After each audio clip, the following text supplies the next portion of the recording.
Stop embarrassing the family and learn from your sister, my dad snapped. I put my glass down and said, fine, she can cover the mortgage from now on.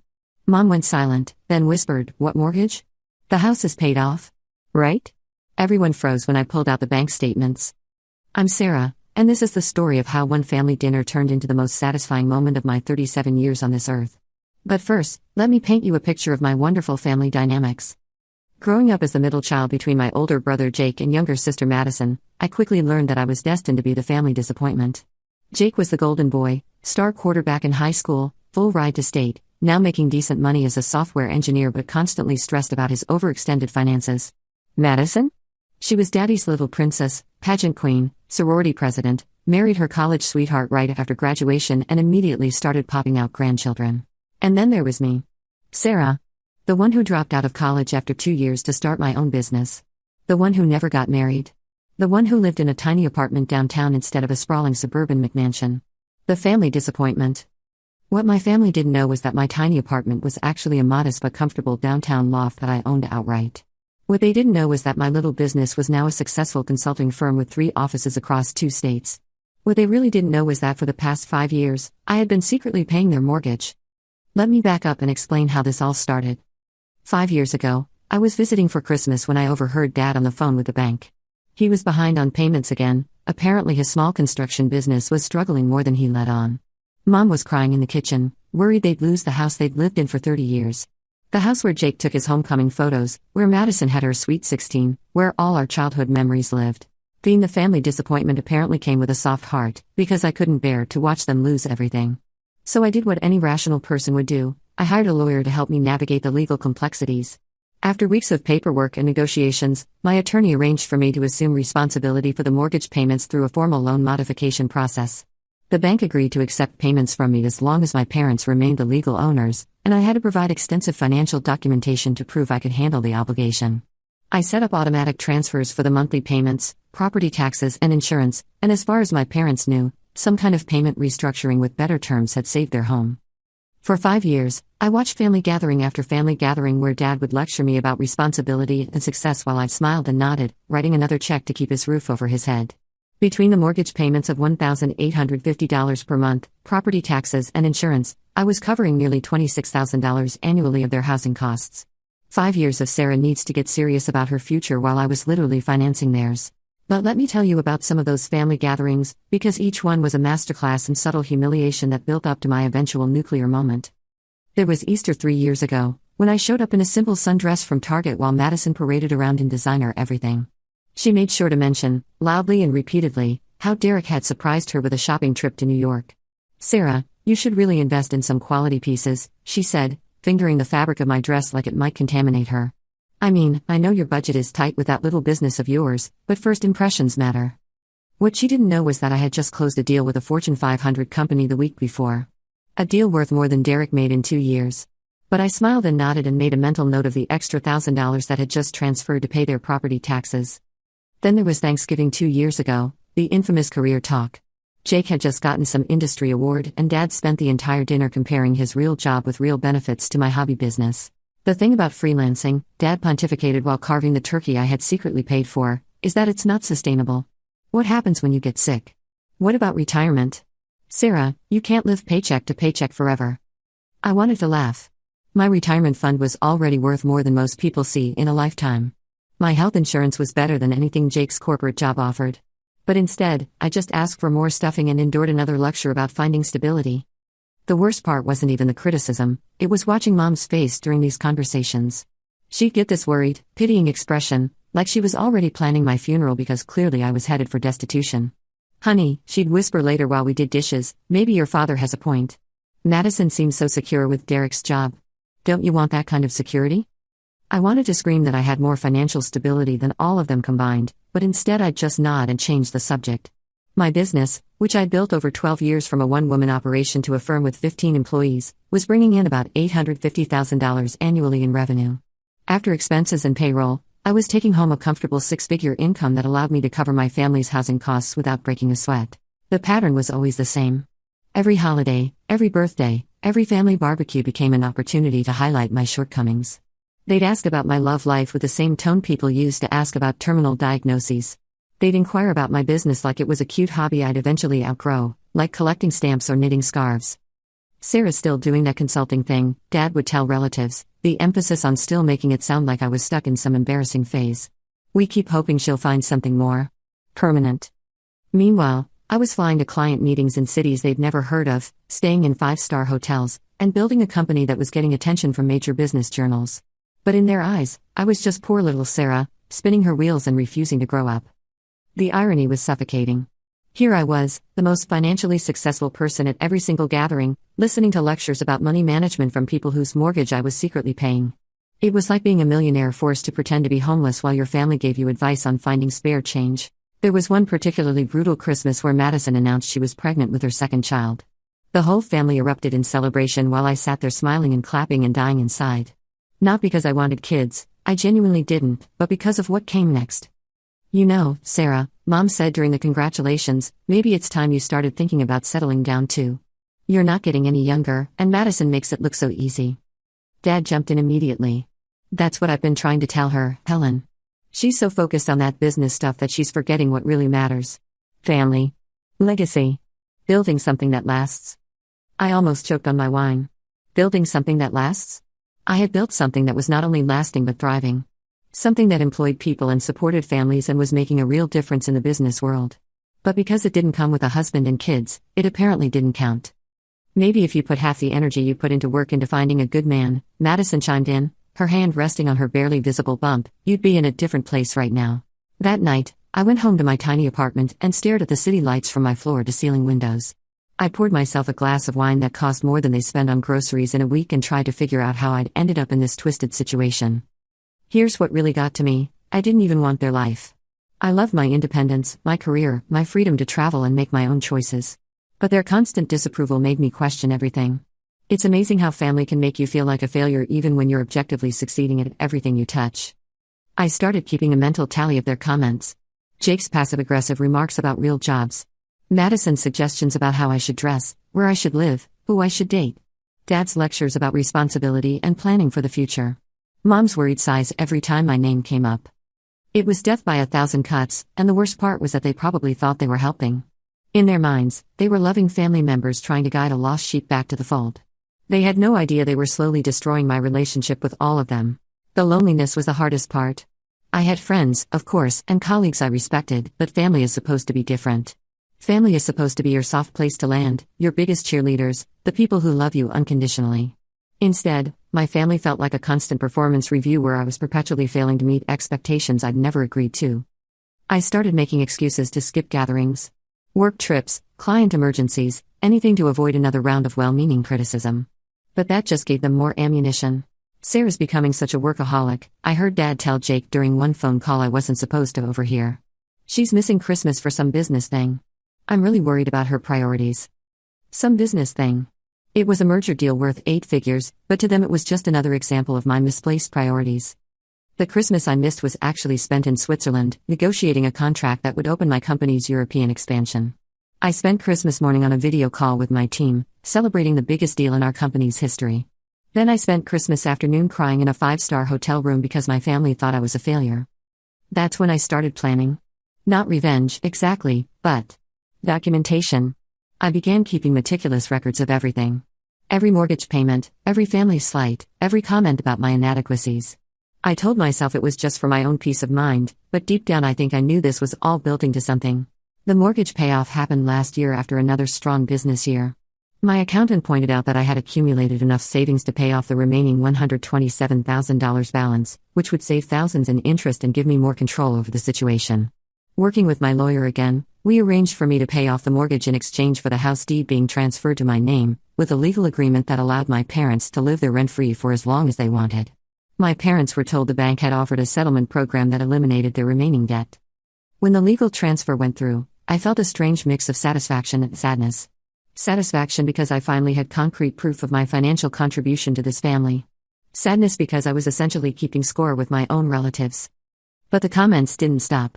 If anything, they got worse as I got more successful. Success, it turns out, makes some people even more determined to find your flaws. Last Mother's Day was particularly brutal. I had flown in from a business conference in Los Angeles, arriving just in time for brunch with bags under my eyes and clothes that screamed airport terminal. Madison, of course, looked like she'd stepped out of a magazine, complete with a coordinated outfit and perfect hair. "Sarah, you look exhausted," Mom said the moment I walked in. "Are you eating enough? You're getting so thin." "I'm fine, Mom. Just busy with work." "That's exactly the problem," Daddy interjected. "You're working yourself to death. Look at Madison, she's glowing. That's what happiness looks like." Madison practically preened.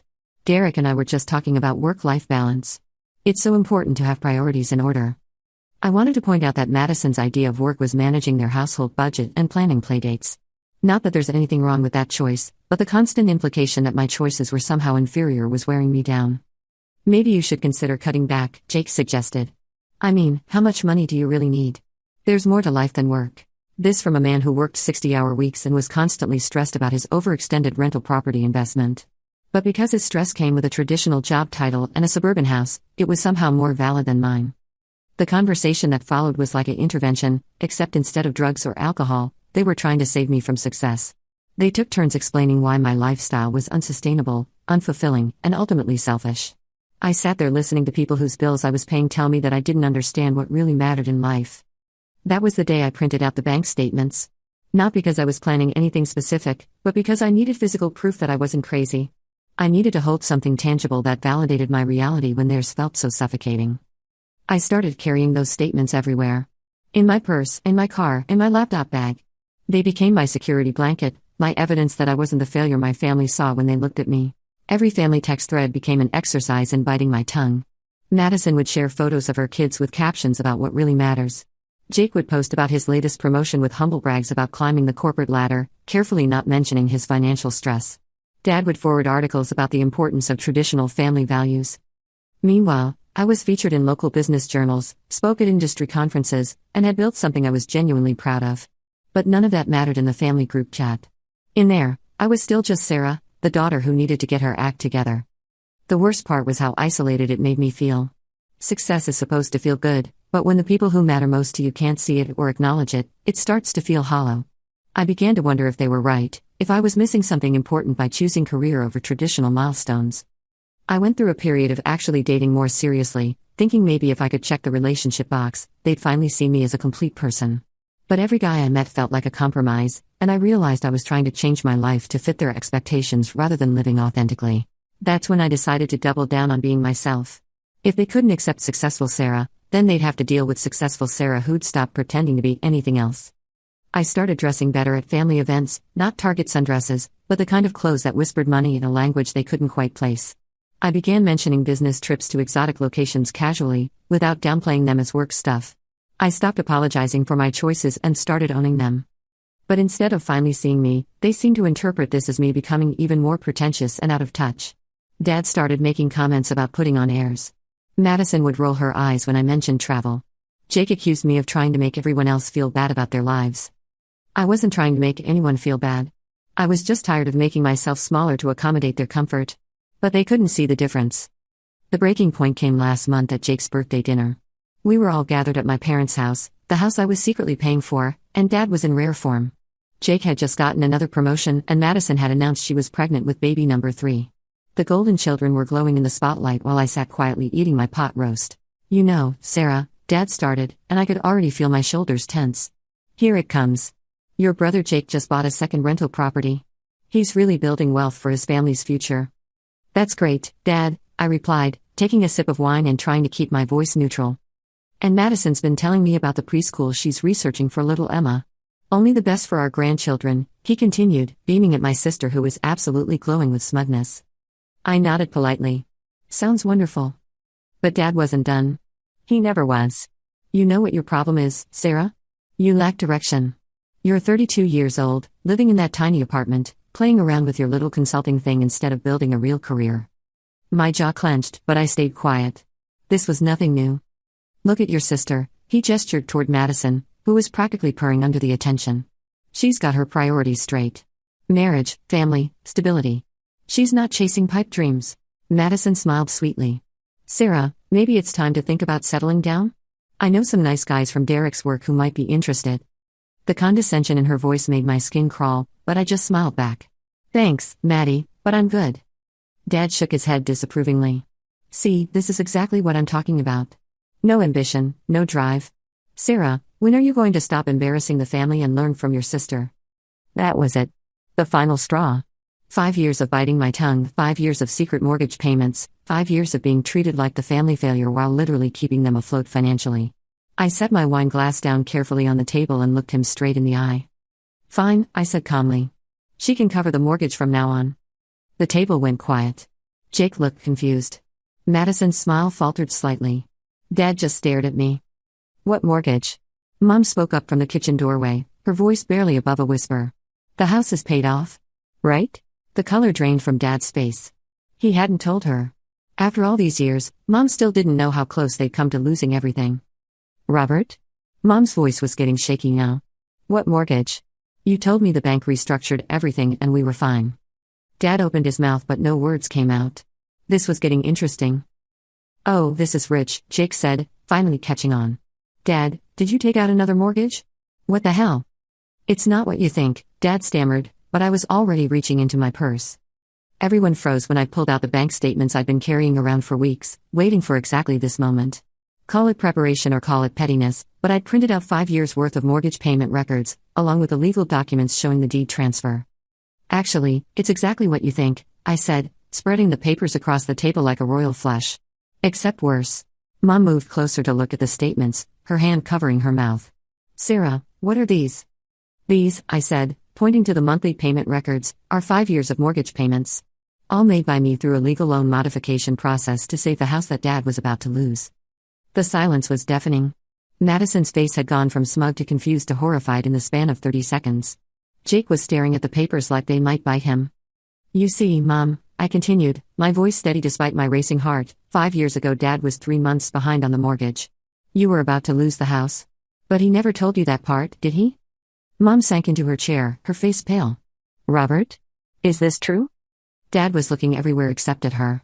Helen, I can explain. Oh, there's more, I interrupted, flipping to the deed transfer documents. I didn't just take over the payments. I actually paid off the entire remaining mortgage balance last year and legally acquired the deed. This house? It belongs to me now. You could have heard a pin drop. Madison was gripping Derek's arm so tight I thought she might leave marks. Jake had gone completely white. What do you mean it's yours? Mom whispered. I said, gathering up the papers and putting them back in my purse, that when I paid off the remaining balance of $127,000 last October, the deed legally transferred to me through an arrangement my lawyers set up. This house belongs to me now, though you have lifetime residency rights. Dad found his voice. Sarah, you can't what, Dad? Can't buy a house? Can't make financial decisions?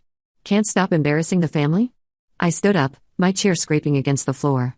Because according to you, I'm just a failure with no direction and a tiny apartment, right? Madison was crying now. Actual tears. Sarah, you can't take Mom and Dad's house. Their house? I laughed, but there was no humor in it. Madison, they haven't made a mortgage payment in 5 years. I've been paying for it while Dad lectured me about financial responsibility at every family gathering. But where will we go? Mom asked, and for the first time, I felt a pang of guilt. Mom, you're not going anywhere, I said, my voice softer now. I'm not kicking you out. But I am done being treated like garbage in the house that I pay for by the family that I've been supporting. Jake finally spoke up. Sarah, we didn't know. Of course you didn't know, I snapped. Because you were all too busy looking down on me to notice that your failure of a sister was keeping this family from falling apart. Derek, Madison's husband, cleared his throat awkwardly. Maybe we should go. No, I said firmly. Everyone stays. Because we're going to have a little chat about some changes around here. I pulled out my phone and opened my banking app. First, let's clear up this whole tiny apartment thing. I turned the screen toward them, showing my account balance. The number had a comfortable 6 figures before the decimal point. Madison gasped. Holy shit, Sarah. Language, Mom said automatically, but she was staring at my phone too. My little consulting business brought in $850,000 in revenue last year, I continued. I have 15 employees and we're expanding to a 3rd office next month. My tiny apartment is a downtown loft that I own outright, and I've been financially stable enough to cover your housing costs for 5 years without it affecting my lifestyle. The room was so quiet I could hear the grandfather clock ticking in the hallway. But you drive that old Honda, Jake said weakly. Because I'm not someone who needs to flash wealth to feel important, I replied. Unlike some people who make financially risky investments to impress their friends. Jake flinched. Apparently I'd hit close to home with his rental property struggles. Sarah, Dad said finally, his voice small. You never meant what, Dad? To make me feel like shit for 5 years while I secretly supported your lifestyle? To constantly compare me to my siblings while I was literally paying your bills? I shook my head. Save it. So what happens now? Madison asked, her voice barely audible. Now we establish some new ground rules, I said, sitting back down. First, Mom and Dad, you can stay in the house rent-free as long as you want. This is your home and I'm not taking that away from you. Mom started crying, but they were different tears now. Second, I continued, the constant criticism stops. All of it? I don't want to hear another word about my life choices, my career, my apartment, or my relationship status. From any of you. Madison nodded quickly. Jake was still staring at the table. Third, family gatherings are going to be different from now on. We're going to treat each other with respect, or we're not going to see each other at all. Sarah, honey, Mom said through her tears, we're so sorry. We had no idea.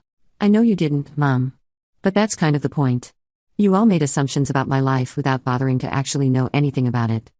Dad finally looked up at me, and I was shocked to see tears in his eyes too. Sarah, I owe you an apology. A big one. I don't know how to even begin. You can begin by meaning it, I said. This isn't just about money, Dad. This is about 5 years of being made to feel worthless by my own family. We never meant to make you feel worthless, Jake said quietly. Didn't you? I challenged. Every family gathering, every phone call, every conversation was about how I needed to get my act together and be more like you two. How do you think that felt? Madison was sobbing now. Sarah, I'm so sorry. I never realized. Of course you didn't realize. You were too busy being the perfect daughter to notice that your imperfect sister was holding everything together. Derek spoke up hesitantly. Sarah, is there anything we can do to make this right? I looked around the table at my family. My broken, flawed, complicated family that I loved despite everything. You can start by getting to know who I actually am instead of who you think I should be, I said. And maybe, just maybe, you can try treating me like an adult who's capable of making her own decisions. The conversation that followed lasted until nearly midnight. There were more tears, more apologies, and more honest talking than we'd done in years. Maybe ever. But let me back up and tell you about the immediate aftermath of my revelation, because the next few hours were like watching a house of cards collapse in slow motion. After I spread those bank statements across the table like evidence in a murder trial, the first thing that happened was complete silence. Not the comfortable kind of silence that falls over a family dinner when everyone's focused on eating. This was the thick, suffocating silence that happens when everyone's world has just been turned upside down.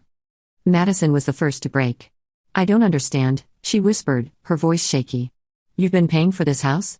This whole time? Every month for 5 years, I confirmed, tapping the statements. Plus property taxes, homeowner's insurance, and the final payoff last October.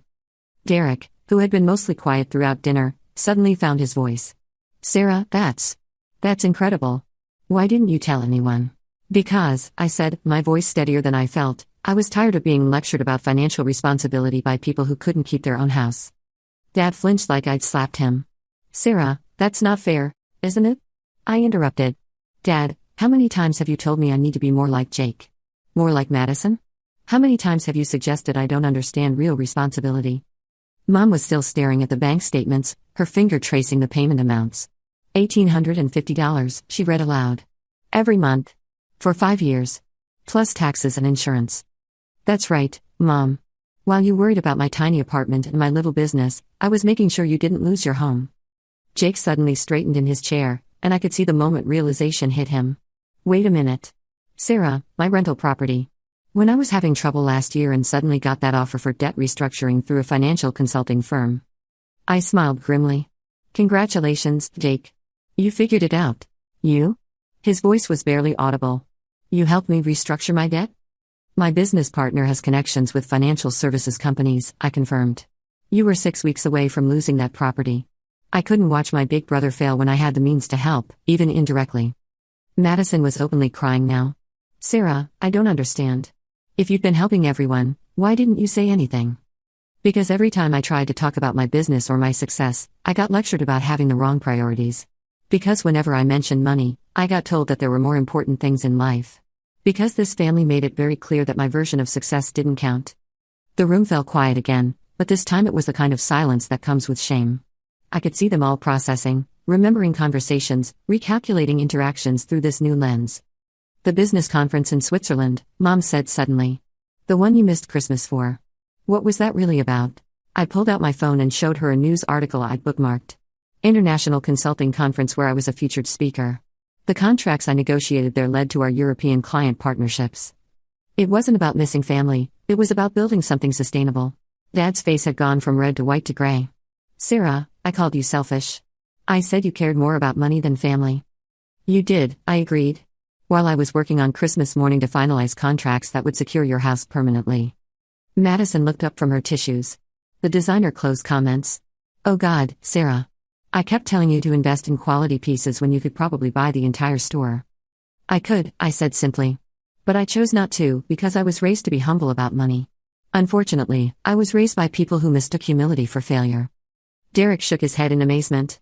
Sarah, do you mind me asking? What's your personal financial situation actually like? I hesitated. This felt like crossing a line, but we were already so far past normal family boundaries that it hardly mattered. I'm debt-free, own my home outright, have a healthy retirement account, and maintain enough liquid savings to weather business downturns. I'm comfortable, very comfortable, but I'm not extravagantly wealthy. Jake dropped his fork. It clattered against his plate, the sound echoing in the silent room. Sarah, you're financially independent? I'm financially independent and have been for several years, I replied. I drive a reliable Honda and shop carefully because I was taught that flashing money is tacky, not because I can't afford better. Mom stood up abruptly and walked to the window, her back to all of us. When she spoke, her voice was thick with tears. What have we done? Robert, what have we done to our daughter? Dad couldn't seem to form words. He kept opening his mouth and closing it again, like a fish out of water. I need some air, he finally managed, pushing back from the table. Sit down, I said firmly. We're not done here. The authority in my voice surprised even me. This was probably the first time in my adult life I'd given my father a direct command. Sarah, Jake said carefully, I know we messed up. But you have to understand, we had no idea. Of course you had no idea, I snapped. You never asked. In 5 years of family dinners, how many times did any of you ask specific questions about my business? How many times did you want to hear about my actual life instead of lecturing me about what my life should look like? The silence stretched long enough that I continued. I'll answer for you. 0. Not once did anyone in this family show genuine curiosity about what I actually do for a living. You decided I was unsuccessful and stopped looking for evidence to the contrary. Madison wiped her eyes and looked at me directly. What do you do, Sarah? I mean, specifically. What does your company actually do? It was such a simple question, but hearing it felt revolutionary. We're management consultants specializing in digital transformation for mid-sized companies. We help businesses modernize their operations, streamline their processes, and adapt to changing markets. I have 12 full-time employees and we're about to open our 4th office. That sounds complicated, Mom said, turning back toward the table. And important. It is, I replied. We've helped save 6 companies from bankruptcy in the last 2 years. We've preserved over 400 jobs. The work I do matters, Mom. It makes a real difference in people's lives. Dad finally found his voice again. Why didn't you tell us? Why keep it secret? Because every time I tried to share good news, it got minimized or redirected. Remember when I got my first major contract 3 years ago? I was so excited to tell you all, and within 5 minutes Dad was explaining why contract work was unstable and Jake was suggesting I look for something more permanent. You trained me not to share successes with you. The truth of that statement hung heavy in the air. I could see recognition dawning on their faces, memories of conversations where they dismissed my enthusiasm or redirected my achievements into cautionary tales. I wanted to tell you, I continued, my voice softer now. I wanted to celebrate with my family. I wanted Dad to be proud of the business I built from nothing. I wanted Mom to brag about me to her friends. I wanted Jake and Madison to see me as successful in my own right, not as a cautionary tale about unconventional choices. We do see you that way now, Madison said quickly. Do you? Or do you just see the bank balance? Because there's a difference between respecting someone's success and respecting the person who achieved it. That question silenced the room again. It was the heart of everything, really. Had they been wrong about my financial situation, or had they been wrong about me as a person? Both, Jake said finally. We were wrong about both. Sarah, I owe you an apology that goes way beyond money. I've been treating you like the irresponsible little sister for years, when you were actually more responsible than any of us. I want to understand something, Dad said, his voice heavy. You've been supporting us financially while we criticized you. You could have told us at any time and made us look like fools, but you didn't.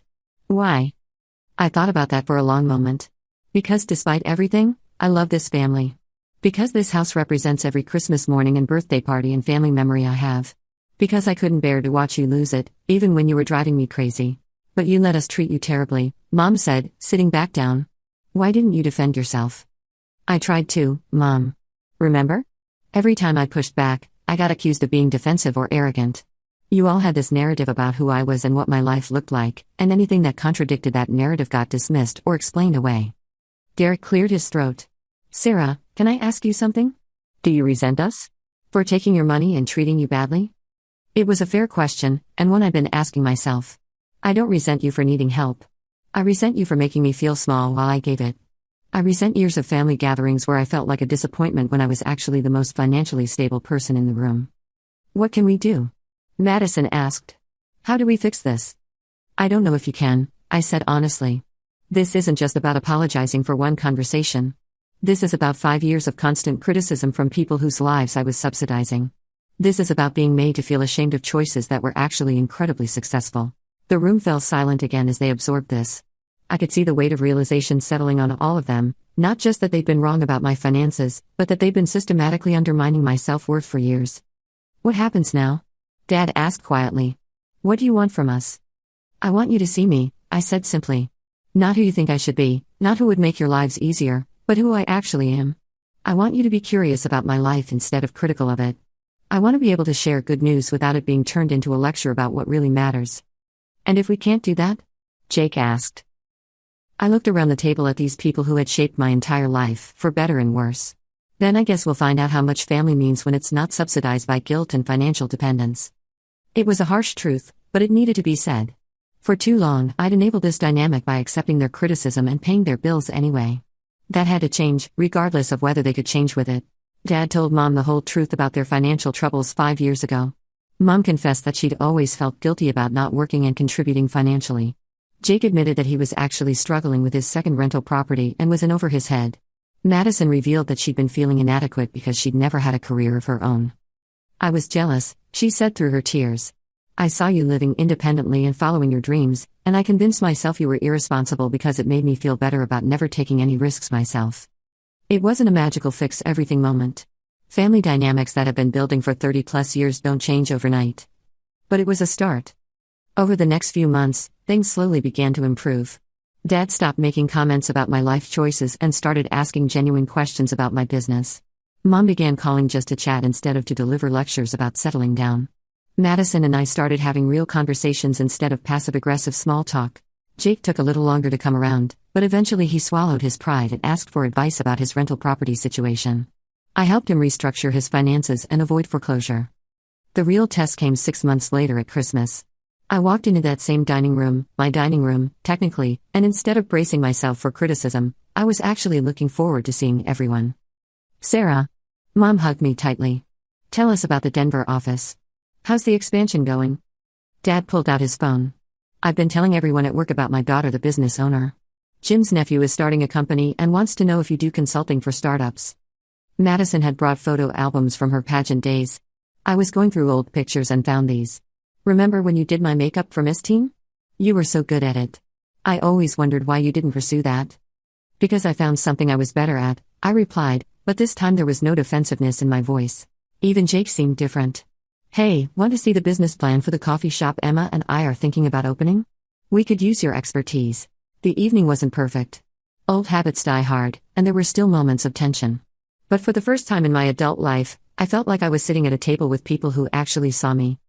After dinner, Dad pulled me aside. Sarah, I know I can never undo the damage I did with all those years of criticism, he said. But I want you to know that I'm proud of you. Not just because you're successful, but because you're generous and loyal and you saved our family even when we didn't deserve it. Dad, let me finish, he said. I was so focused on what I thought success should look like that I couldn't see the success that was right in front of me. You built something amazing, and you did it your own way. I should have been celebrating that instead of tearing you down. I hugged him then, and for the first time in years, it felt genuine. There's something else, he said, pulling back to look at me. Your mother and I have been talking, and we want to pay you back. For the mortgage, for everything. We don't know how yet, but, Dad, that's not necessary. Yes, it is. Maybe not the money, but at least the recognition. This family owes you a debt we can never fully repay. The holidays ended with tentative plans for me to host Easter at my penthouse. Madison was excited to see my place finally, and Mom was already planning what dishes she'd bring. As I drove home that night, I thought about the bank statements I'd carried to that dinner 6 months ago. They were meant to be weapons, proof of my family's hypocrisy and my own hidden worth. But in the end, they became something else entirely. They became the truth that set us all free. The truth was that I didn't need their approval to be successful. I never had. But apparently, they needed to know who I really was before they could love me properly. My phone buzzed with a text from Madison. "Thank you for not giving up on us. I love you, big sister." Then one from Jake. "Coffee next week? I want to hear more about your expansion plans. And maybe get some advice on not being a financial idiot." And finally, one from Mom. "I'm telling everyone at book club about my successful daughter. Helen Peterson's daughter might be a doctor, but my Sarah owns her own company and her parents' house." Kissing face emoji. I laughed out loud in my car. Same competitive mom, but at least now she was competing with the truth. Looking back, I realized that carrying those bank statements around for weeks wasn't really about planning the perfect revenge. It was about carrying the weight of being unrecognized and undervalued by the people who should have known me best. But here's the thing about revenge: the best kind isn't about tearing other people down. The best revenge is living so well that their opinions become irrelevant. And if you're really lucky, maybe they'll eventually realize what they were missing and try to build something better. My family's opinion of me changed that night, but more importantly, my opinion of myself did too. I stopped carrying around the weight of their disappointment and started carrying the confidence of my own accomplishments. These days, family dinners are actually enjoyable. We talk about real things: business challenges, parenting struggles, marriage ups and downs, dreams and fears. Dad asks for my advice on his construction projects. Mom brags about me to her friends. Madison and I text each other funny memes and actually laugh together. Jake and I are working on a business plan for his coffee shop idea, and he's discovered he actually has a head for numbers when he's not trying to impress everyone. The house still belongs to me, legally speaking, though my parents have lifetime residency rights as part of our agreement. But it feels like it belongs to all of us now, the way a family home should. I kept the legal ownership as a reminder, not of power or revenge, but of the day we all finally started being honest with each other. Sometimes the best revenge isn't revenge at all. Sometimes it's just refusing to be small in a world that tries to make you shrink. Sometimes it's pulling out those bank statements not to hurt, but to heal. And sometimes, if you're very lucky, the people who underestimated you will surprise you by rising to meet the person you've always been. The mortgage is still paid off, by the way. But now everyone knows who really kept the lights on.